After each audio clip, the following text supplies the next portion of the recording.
Let's get one thing straight. Being too available doesn't make people love you more. It makes them take you for granted. Every time you instantly reply, always say yes, drop your priorities to please others. You're not earning respect. You're silently lowering your value.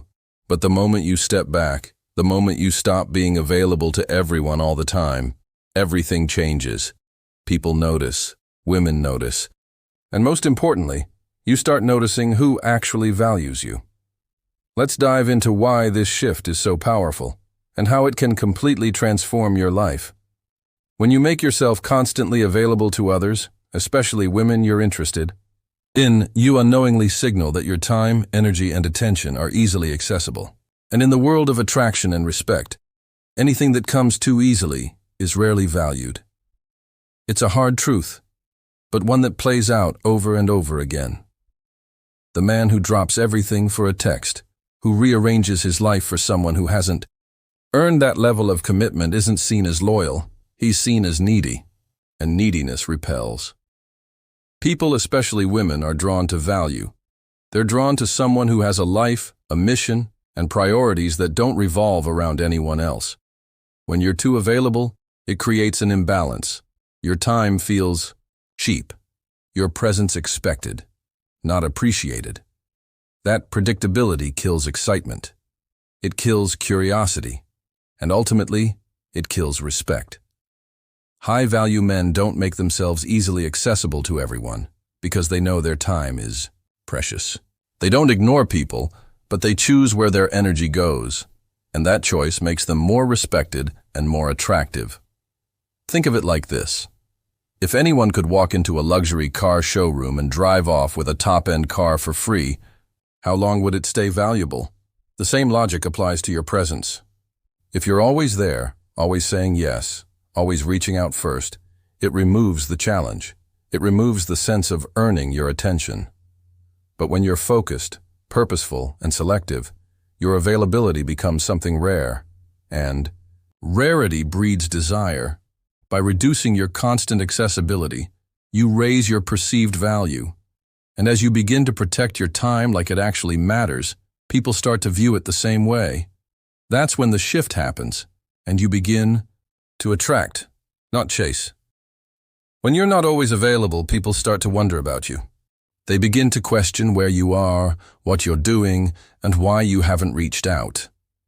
That absence creates space, and in that space, curiosity begins to grow. Curiosity is powerful, especially in romantic dynamics, because it fuels attraction. Predictability is comfortable, but it rarely excites. When someone always knows what you're doing and when you'll respond, there's no mystery. But the moment you break that pattern, you introduce something that grabs attention: unpredictability. Human nature is wired to value what isn't easily understood or accessed. When you're suddenly not replying right away or not always initiating conversations, you disrupt the rhythm.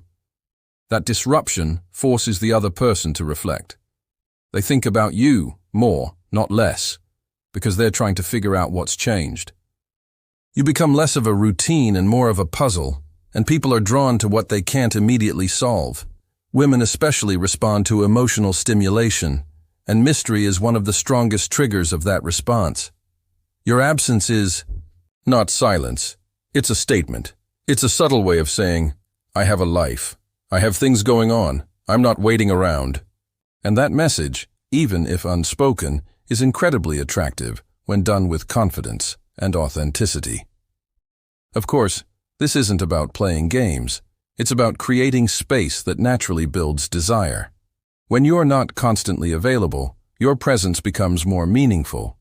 Instead of being something that's expected, it becomes something they anticipate. And the more they anticipate, the more emotionally invested they become. That's the power of strategic absence. It makes you stand out in a world full of men, trying too hard to be seen. When you step back, you give them the chance to feel your absence. And that feeling can speak louder than words ever could. When you step back and stop making yourself constantly available, you give people, especially women, the space to truly think about you. In the noise of constant communication, daily check-ins, and frequent messages, there's little room for reflection. But when your voice, your presence, your attention suddenly go quiet, it leaves a void. That void becomes a mirror, and in that silence, she starts to remember. She remembers the good moments, the way you made her feel, and the connection you once had. Nostalgia sets in, not because you're talking more, but because you're not. You see, people rarely reflect when they're overwhelmed with interaction. But absence forces that reflection. She may not have fully appreciated what she had when it was right in front of her, because it was always there, easy, predictable. But once it's gone, her mind starts searching for it. Not just out of curiosity, but from emotional memory. She starts to realize that the feelings you gave her aren't so easy to replace. This process doesn't happen overnight.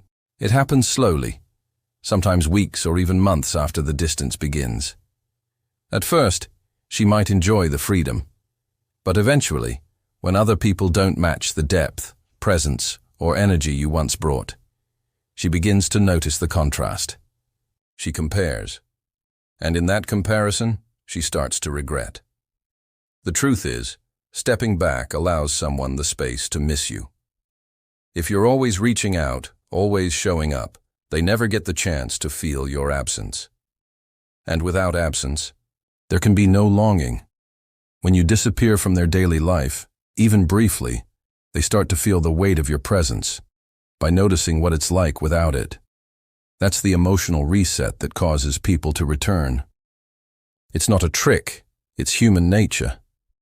One of the most powerful things you can do after someone walks away is to focus entirely on yourself.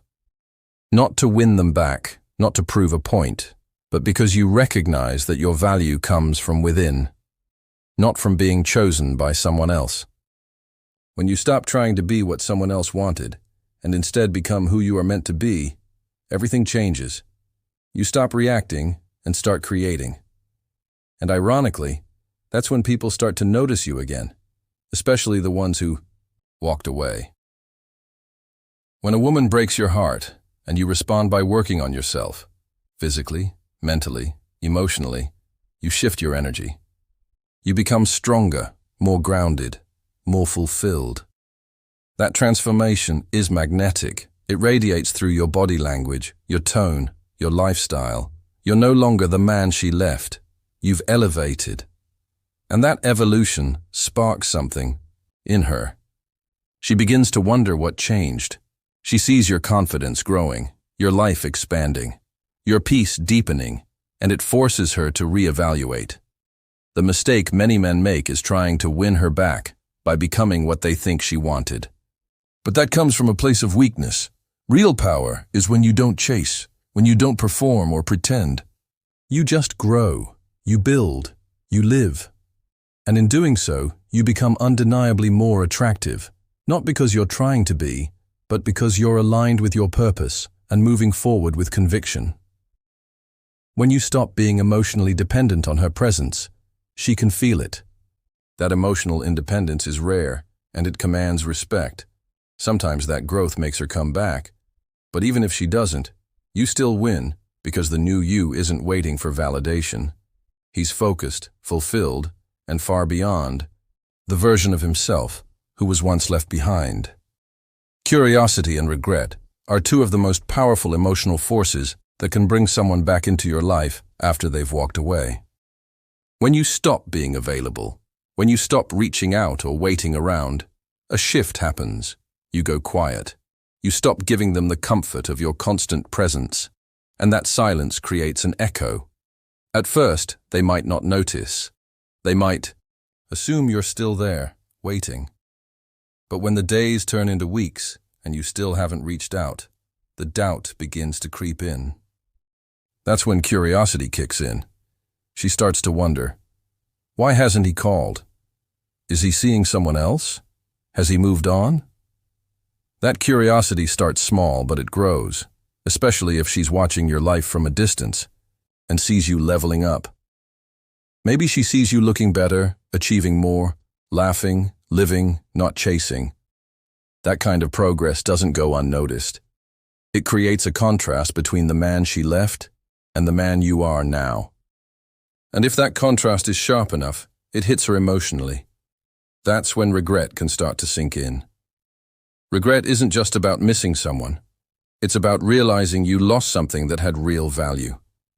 And if she feels like you've become better without her, it stings. She wonders if she made the wrong choice. She replays the past and starts to question everything. It doesn't always mean she'll come back, but the emotional door reopens. The key is that you didn't force it. You didn't beg.